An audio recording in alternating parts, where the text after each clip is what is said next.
प्रभात बच्चों, आज की कक्षा में आप सभी का स्वागत है।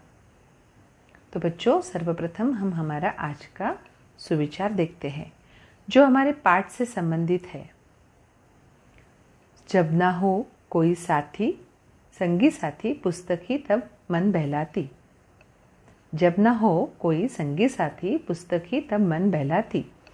इसका अर्थ है, अगर हमारे साथ हमारा कोई मित्र न हो तो पुस्तक पढ़ने से ना ही सिर्फ हमारा दिल बहलता है, बल्कि हमें उससे कई अच्छी बातें सीखने को मिलती है, ज्ञान प्राप्त होता है। तो चलिए अब हमारे पाठ को देखते हैं। हमारी पहली इकाई का पहला पाठ चित्र वर्णन वाचन मेला का आज हम अभ्यास करने वाले हैं। बच्चों, चित्र वर्णन क्या है? चित्र वर्णन जानते हो आप? जब भी आप कहीं माता पिता के साथ घूमने जाते हैं तब वहाँ आप आपकी फ़ोटो खींचते हो और आकर अपने संगी साथियों को वो फ़ोटो दिखाकर उसका वर्णन करते हैं।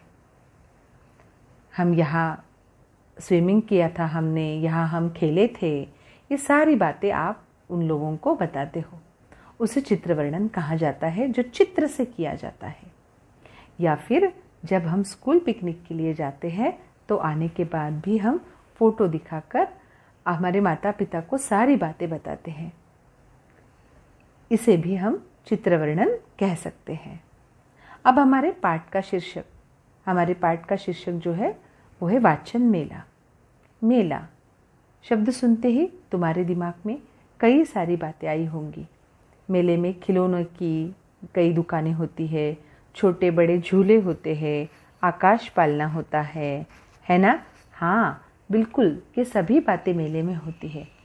बच्चों, मेले कई प्रकार के होते हैं। खेल खिलौने के मेले, कपड़ों के मेले, पशु मेला, धार्मिक मेला। तो कुछ मेले किसी स्थान विशेष से जुड़े होते हैं। भारत में लगने वाला सबसे बड़ा धार्मिक मेला है कुंभ मेला। कुंभ मेला, पुष्कर मेला, ये नाम तो आप सभी ने सुना ही होगा। अब हम जब मेला देखने जाते हैं, हमारे माता पिता के साथ जाते हैं, कभी हमारे रिश्तेदारों के साथ जाते हैं, तो कभी हमारे दोस्तों के साथ जाते हैं। लेकिन भाई बहनों के साथ अलग मज़ा आता है, तो दोस्तों के साथ अलग मज़ा आता है। हम दोस्तों के साथ और भी मस्ती करके उस मेले का आनंद उठाते हैं और खुश होकर घर आते हैं।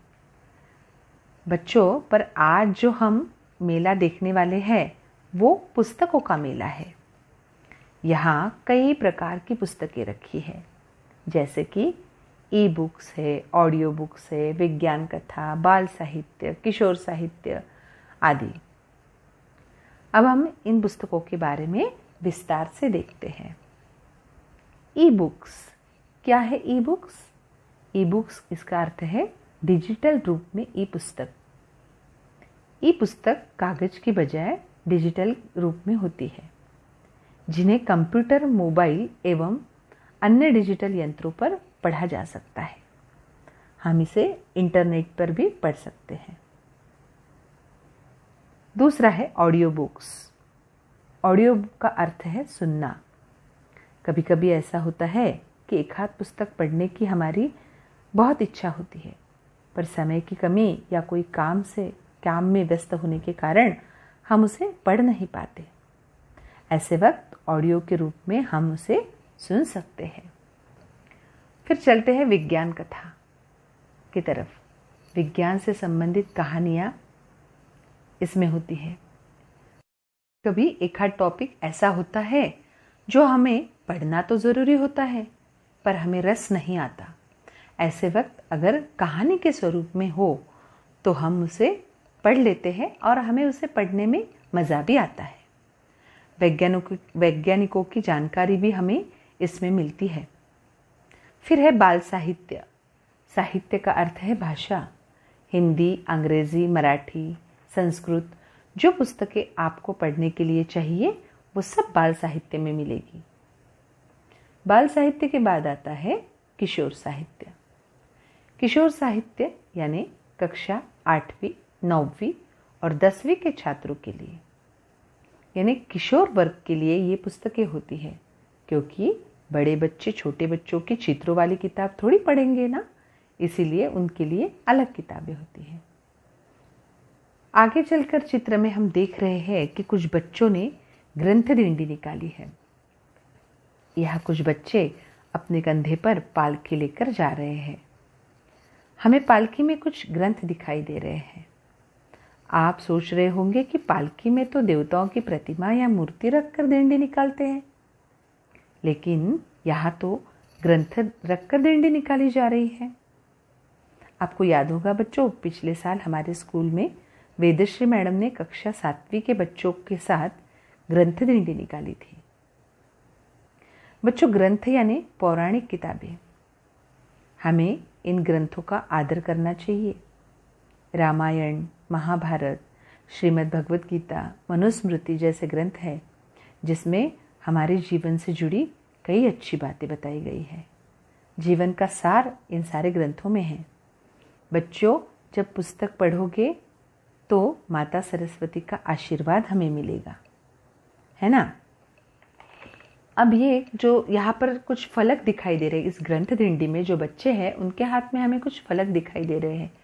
फलक का अर्थ क्या होता है? बोर्ड, जिस पर घोष वाक्य लिखे हैं। घोष वाक्य मीन्स स्लोगन।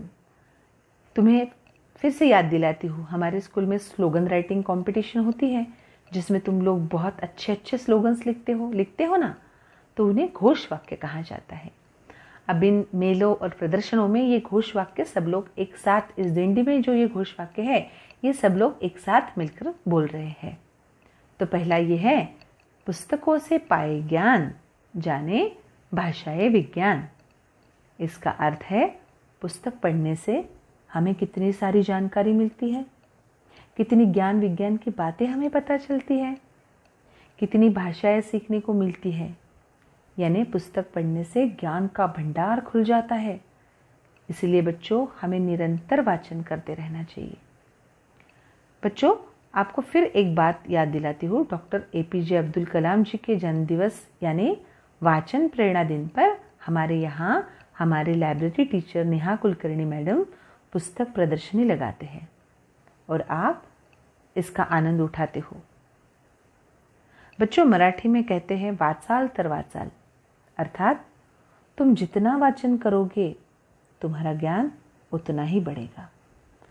नित्य अखबार भी हमें पढ़ना ही चाहिए, जिसकी वजह से देश दुनिया की बातें हमें पता चले। बच्चों, जब हम वाचन करते हैं तभी हम उस विषय की गहराई को समझते हैं और उस पर विचार करते हैं।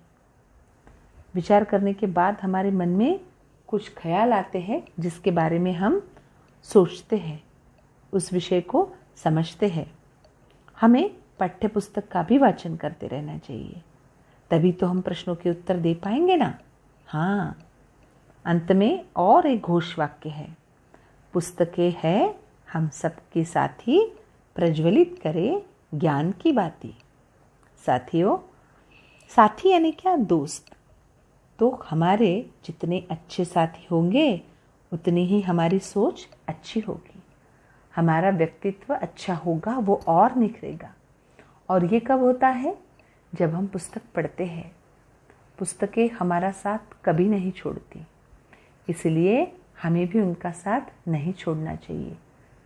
पुस्तकें ही मनुष्य को अज्ञान के अंधकार से ज्ञान रूपी प्रकाश की ओर अग्रसित करती है।